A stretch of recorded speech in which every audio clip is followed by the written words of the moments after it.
আগামী ঈদ উল আজহায় মুক্তি পাবে তুফান। ইতিমধ্যে প্রকাশ পেয়েছে তুফানের পোস্টার ও টিজার, যা বেশ সাড়া ফেলেছে দর্শকদের মাঝে।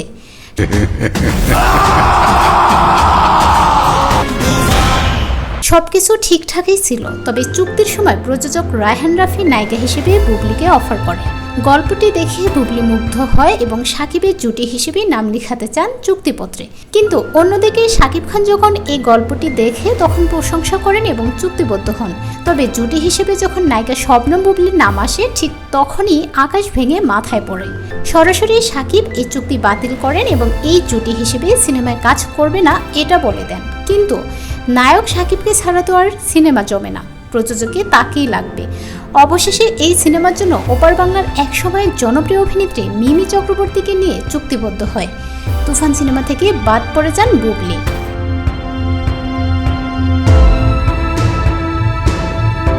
নিয়মনীতি তোয়াক্কা না করে এগিয়ে যাচ্ছে তুফান, এমনটাই দাবি করছেন বাংলাদেশ চলচ্চিত্র সেন্সর বোর্ড।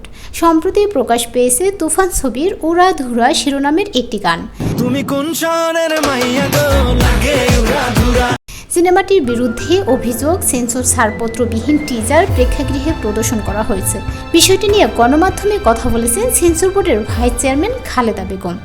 জানা গেছে, একজন গ্যাংস্টারের গল্পে তৈরি হয়েছে তুফান সিনেমা, যেখানে উঠে আসবে 90 দশকের চিত্র। সেই সময়ের এক নামকরা গ্যাংস্টারের কাহিনী নিয়ে এগিয়ে যাবে তুফানের গল্প।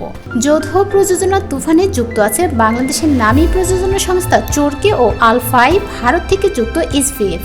শাকিব খান ছাড়াও এই সিনেমায় আরও অভিনয় করেছেন অভিনেতা চঞ্চল চৌধুরী, অভিনেত্রী মিমি চক্রবর্তী, নাবিলা প্রমুখ।